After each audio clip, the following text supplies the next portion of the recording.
Karena data tadi sudah dianggap optimal, kemudian tahapan selanjutnya adalah implementasi algoritma Kamin.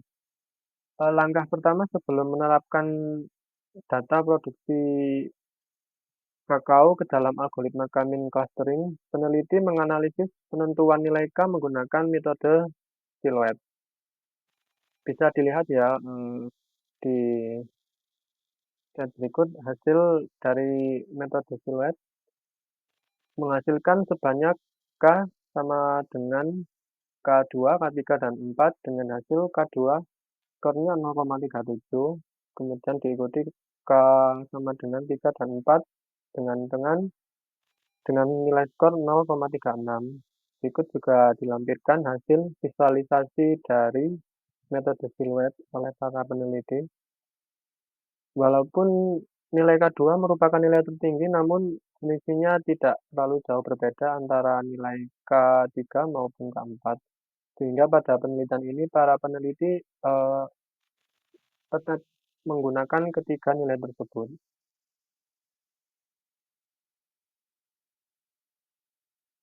Nah, di slide ini ditampilkan hasil dari clustering Kemin oleh para peneliti. Berikut visualisasi diagram lingkaran.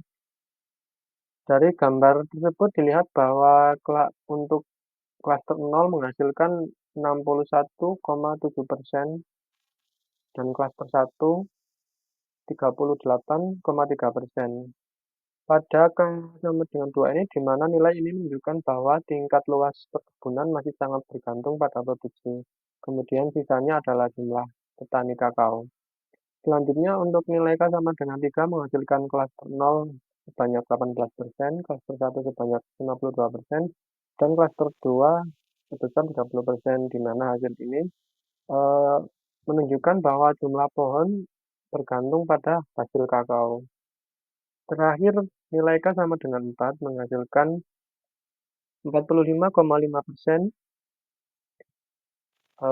kemudian klaster 1 sebanyak 14,7%, klaster 2 sebanyak 14,6%, dan klaster 3 28,2%.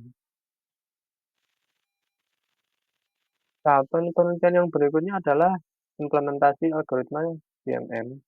Tadi peneliti sudah melakukan implementasi pada Gemin, maka sekarang peneliti melakukan hal yang sama tetapi pada algoritma GMM.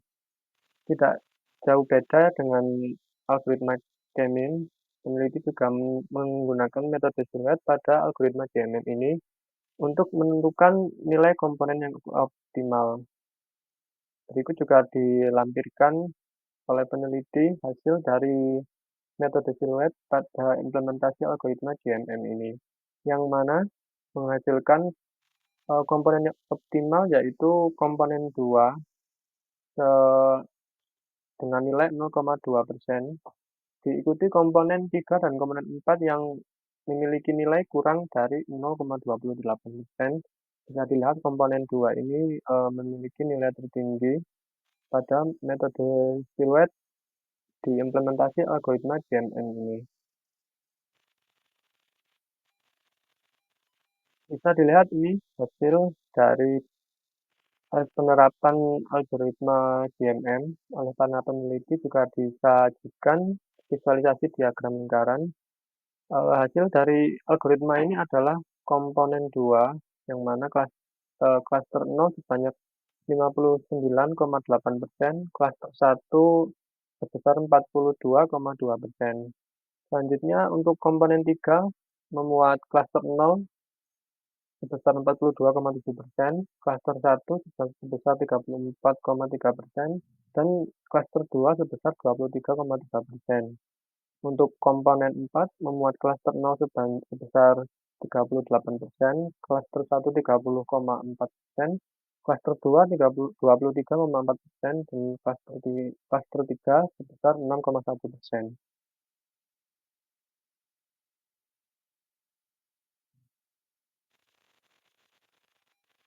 Dari hasil penelitian yang sudah dilakukan oleh para peneliti dalam artikel ini, para peneliti memberikan kesimpulan bahwa produksi kakao selama ini masih bergantung pada luas lahan. Kemudian jumlah pohon kakao sangat berpengaruh terhadap jumlah produksi sehingga sangat penting bagi pemerintah dan para peneliti untuk mengembangkan teknologi yang mampu meningkatkan produksi kakao di mana permintaan kakao saat ini sangat tinggi di seluruh dunia. Pada saat ini saya juga untuk memberikan pendapat dan kesimpulan pribadi saya terkait hasil dari review pada artikel ini. Yang pertama, eh, penelitian ini baik secara teknis, tetapi tidak memberikan rekomendasi praktis terhadap hasil klaster.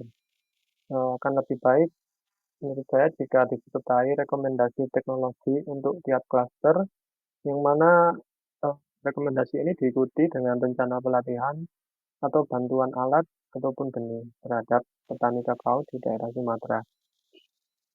Kemudian penelitian ini memiliki kelebihan yang pertama yaitu datasetnya nyata dan luas serta kombinasi dua algoritma yaitu tadi K-mean dan algoritma GMM. Namun menurut saya penelitian ini juga memiliki keterbatasan yang mana hanya data tahun 2017. Eh, Sedangkan penelitian ini dilakukan pada tahun 2022 yang mana gap antara tahunnya lumayan cukup lama. Kemudian yang kedua, penurunan data tidak dijelaskan secara rinci, mulai dari maksudnya mulai dari data-data mentah yang sudah siap digunakan tadi, menurut saya tidak terlalu rinci data processingnya, bagaimana bisa data dari 12.000 sekian hingga 12.050 tadi. Selanjutnya, untuk keterbatasan yang ketiga yaitu tidak ada eksploitasi kebijakan lanjutan. Eh, dari hasil ini saya memberikan rekomendasi untuk peneliti atau para peneliti, mahasiswa peneliti ataupun orang di luar sana.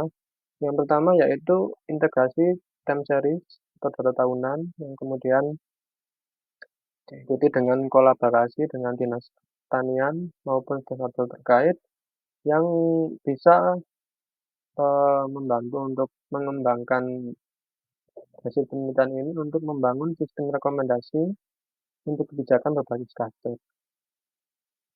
Semoga diharapkan eh, baik saya maupun penonton dari video ini bisa mendapatkan manfaat dari hasil review artikel di bawah ini.